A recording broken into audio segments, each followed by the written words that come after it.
Hello दोस्तों, welcome back to our YouTube channel. दोस्तों, आज की इस वीडियो में हम बात करेंगे कंपनियों के 5 ऐसे महत्वपूर्ण फैसलों के बारे में जिनको आप समझेंगे और उसको बारीकी से देखेंगे तो आपको कंपनी के फाइनेंशियल हेल्थ के बारे में पता चलेगा, जिससे आपको उस कंपनी के शेयर को खरीदने या बेचने का निर्णय लेने में आसानी होगी। तो दोस्तों, आज की इस वीडियो में हम कंपनियों के 5 ऐसे महत्वपूर्ण फैसलों पर नज़र डालेंगे और उन फैसलों का उसके शेयर के प्राइस पे क्या असर पड़ता है ये हम समझने की कोशिश करेंगे। दोस्तों, वीडियो बहुत ही इन्फॉर्मेटिव होने वाला है। वीडियो को स्किप करके मत देखिएगा और वीडियो को लास्ट तक देखिएगा, आपको बहुत ही वैल्यूएबल इन्फॉर्मेशन मिलने वाली है। तो चलिए वीडियो को शुरू करते हैं। दोस्तों, वीडियो शुरू करने से पहले आपसे एक रिक्वेस्ट है, अगर आप चैनल पर पहली बार आए हैं तो चैनल को सब्सक्राइब कर लीजिए, बेल आइकन को दबा दीजिए, जिससे कि जब भी हम कोई नया वीडियो अपलोड करें तो सबसे पहले आपको मिले। तो बिना टाइम वेस्ट किए चलिए वीडियो को शुरू करते हैं। दोस्तों, सबसे महत्वपूर्ण फैसला होता है डिविडेंड। कंपनी को जो 1 साल में मुनाफा होता है वो अपने शेयर होल्डर में बांटती है, इसे डिविडेंड बोलते हैं। डिविडेंड प्रति शेयर के आधार पर दिया जाता है और डिविडेंड को फेस वैल्यू के परसेंटेज के रूप में देखा जाता है।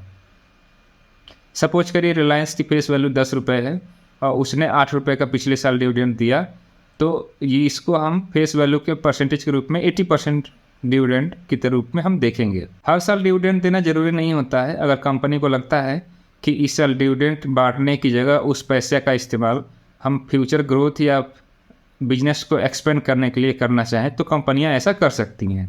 डिविडेंड हमेशा मुनाफे से नहीं दिया जाता है। कई बार कंपनी के पास नगद कैश पड़ा होता है जिसको कंपनियां डिविडेंड के रूप में अपने शेयर होल्डर को दे सकती हैं। कभी कभी डिविडेंड देना कंपनियों के लिए सही कदम होता है अगर उनके पास फ्यूचर एक्सपेंशन के लिए कोई प्लान नहीं होता है और कंपनियों के पास कैश पड़ा होता है, तो कंपनियां डिविडेंड के रूप में अपने शेयर होल्डर को देती है, जिससे शेयर होल्डर कंपनी पर भरोसा बना रहता है। डिविडेंड देने का फैसला एजीएम यानी एनुअल जनरल मीटिंग में लिया जाता है, जहां कंपनी के डायरेक्टर मिलते हैं। दोस्तों, डिविडेंड की घोषणा के साथ ही डिविडेंड नहीं दिया जाता है, क्योंकि स्टॉक एक्सचेंज पर उस शेयर की लगातार खरीद या बिकवाली होती रहती है। इससे ये काफ़ी मुश्किल हो जाता है कि किसे डिविडेंड दिया जाए और किसे नहीं दिया जाए। डिविडेंड की पूरी प्रक्रिया होती है, इसमें मेनली 4 स्टेज होते हैं। पहला होता है कि डिविडेंड डिक्लेरेशन डेट। ये वो दिन होता है जब एजीएम की मीटिंग होती है और बोर्ड ऑफ डायरेक्टर मिलते हैं और तय करते हैं कि बोनस देना है और कितना देना है। दूसरा होता है रिकॉर्ड डेट।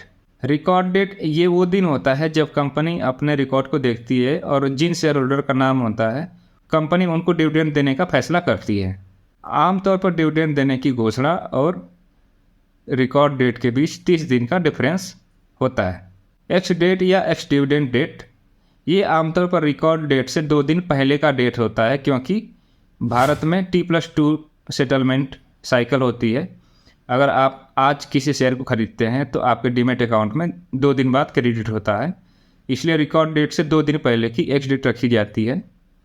जनवरी 2023 से सेटलमेंट की जो साइकिल है वो T+2 से T+1 हो गई है, यानी आज अगर आप शेयर को खरीदते हैं तो वो आपके डीमेट अकाउंट में कल क्रेडिट हो जाएगा।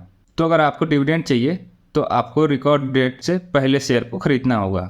डिविडेंड पे आउट डेट, इस दिन शेयर होल्डर को डिविडेंड का भुगतान किया जाता है। कम डिविडेंड, एक्स डेट तक शेयर को कम डिविडेंड कहा जाता है। जब शेयर एक्स डिविडेंड हो जाता है तो आमतौर पर उसकी कीमत में डिविडेंड के बराबर की गिरावट आती है। ऐसा इसलिए होता है क्योंकि कंपनी के पास अब डिविडेंड के बराबर शेयर के पैसे नहीं रहे, उसने कंपनी ने शेयर होल्डर को वापस कर दिए। डिविडेंड फाइनेंशियल ईयर के दौरान कभी भी दिया जा सकता है। अगर डिविडेंड फाइनेंशियल ईयर के बीच में दिया जाता है तो इसे इंटरिम डिविडेंड बोलते हैं, और अगर फाइनेंशियल ईयर के अंत में दिया जाता है तो इसे फाइनल डिविडेंड बोलते हैं। दोस्तों, अगला और महत्वपूर्ण कंपनी का फैसला है बोनस इशू। दोस्तों, बोनस एक तरह से स्टॉक डिविडेंड है। ये कंपनी अपने शेयर होल्डर को देती है। इसमें डिविडेंड की तरह पैसे नहीं बल्कि शेयर दिए जाते हैं और ये शेयर कंपनी अपने स्टॉक रिजर्व से देती है। बोनस शेयर मुफ्त में दिए जाते हैं और ये कंपनी शेयर होल्डर को इस आधार पर देती है कि उसके पास कंपनी के कितने शेयर मौजूद हैं। बोनस आमतौर पर एक खास अनुपात में दिया जाता है, जैसे 1:1, 2:1, 3:1 आदि। अगर अनुपात 2:1 है और आपके पास 1 शेयर है तो आपको बोनस में 2 शेयर और एक्स्ट्रा मिलेंगे और इस तरह से आपके पास टोटल 3 शेयर हो जाएंगे। दोस्तों बोनस मिलने के बाद आपके नंबर ऑफ शेयर बढ़ जाएंगे, लेकिन आपके निवेश की वैल्यू बराबर रहेगी। दोस्तों आपको हम एक एग्जाम्पल से समझाते हैं। सपोज करिए आपके पास किसी कंपनी के 100 शेयर हैं और हर शेयर की कीमत 200 रुपये है, तो आपका टोटल निवेश की वैल्यू हो गई 20,000 रुपये। और कंपनी ने 1:1 का अगर बोनस डिक्लेयर किया है, एक्स डेट पर कंपनी के जो शेयर की प्राइस है वो 50% गिर जाएगी। अब आपके पास टोटल नंबर ऑफ शेयर 200 है, लेकिन हर शेयर की कीमत 200 से घट करके 100 हो गई है, इसलिए आपकी टोटल इन्वेस्टमेंट की वैल्यू अभी भी 20,000 ही होगी। डिविडेंड की तरफ बोनस में भी अनाउंसमेंट डेट, एक्स डेट और रिकॉर्ड डेट होता है। दोस्तों कंपनियां शेयर में रिटेल इन्वेस्टर की भागीदारी को बढ़ाने के लिए ऐसा करती हैं। जब कंपनी के शेयर की प्राइस काफ़ी ऊपर पहुंच जाती है और रिटेल इन्वेस्टर उसे खरीदने में कठिनाई हो रही होती है, तो कंपनियां बोनस लाती हैं, जिससे मार्केट में नंबर ऑफ शेयर बढ़ जाते हैं, जिससे रिटेल इन्वेस्टर को खरीदने में आसानी हो जाती है। हालांकि इससे कंपनी के शेयर की फेस वैल्यू नहीं बदलती। दोस्तों अब अगला महत्वपूर्ण फैसला है स्टॉक स्प्लिट। स्टॉक स्प्लिट यानी शेयर को हिस्सों में बांटना, ये एक आम घटना है। इसमें एक शेयर को कुछ शेयरों में बांटा जाता है। इसमें भी बोनस की तरह शेयरों की संख्या बढ़ जाती है, लेकिन निवेश की कीमत और मार्केट कैपिटलाइजेशन नहीं बदलता है। स्टॉक स्प्लिट फेस वैल्यू से जुड़ी होती है, इसीलिए अगर किसी कंपनी का फेस वैल्यू 10 रुपये है और वो 1:2 के रेशियो में स्टॉक को स्प्लिट करती है, तब उसके शेयर की फेस वैल्यू 5 रुपये हो जाएगी। बोनस इशू की तरह ही स्टॉक स्प्लिट का इस्तेमाल भी रिटेल निवेशक की भागीदारी को बढ़ाने के लिए किया जाता है। अगला महत्वपूर्ण फैसला है राइट इशू। राइट इशू का इस्तेमाल कंपनियां पैसे जुटाने के लिए करती है। यहाँ पर बस अंतर सिर्फ इतना है, जहाँ पब्लिक इशू से नए निवेशकों से पैसा जुटाया जाता है, यहाँ मौजूदा शेयर होल्डर से ही पैसे जुटाने का काम किया जाता है। इसी एक तरह से आप कुछ खास लोगों के लिए लाया गया पब्लिक इशू भी कह सकते हैं। राइट इशू का मतलब है कंपनी कुछ नया काम करने जा रही है। पुराने शेयर धारक अपने मौजूदा शेयर होल्डर के अनुपात में राइट इशू से शेयर को खरीद सकते हैं। सपोज करिए कंपनी 1:4 का राइट इशू लेकर आई है। इसका मतलब है अगर आपके पास 4 शेयर हैं तो आप कंपनी का एक और शेयर खरीद सकते हैं। राइट इशू में कंपनी शेयर की जो वैल्यू होती है वो मार्केट वैल्यू से कम रखती है। वैसे निवेशकों को केवल इसलिए इन्वेस्ट नहीं कर देना चाहिए कि राइट इशू में शेयर डिस्काउंट रेट पर मिल रहा है। वैसे निवेशकों को केवल शेयर डिस्काउंट रेट पर मिल रहा है इसलिए नहीं खरीदना चाहिए। यहाँ पर आपको शेयर के लिए पैसे देने पड़ रहे हैं, और अगर आप कंपनी के भविष्य को लेकर संतुष्ट हैं तो आप शेयर का राइट इशू अप्लाई कर सकते हैं।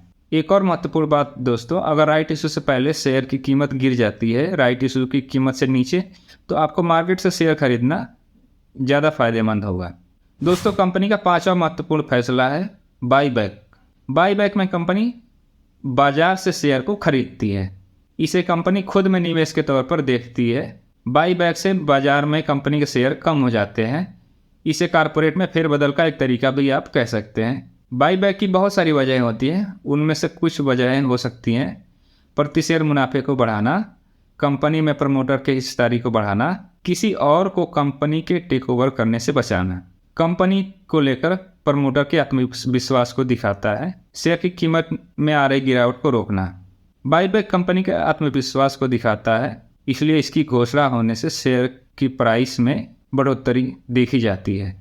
तो ये थे कुछ महत्वपूर्ण कंपनियों के फैसले जिनके बारे में आपको पता होना चाहिए। अगर इनसे रिलेटेड कोई भी डाउट है तो आप कमेंट बॉक्स में लिख कर बताइए। हम पूरी कोशिश करेंगे आपको आपके सवालों का जवाब देने के लिए।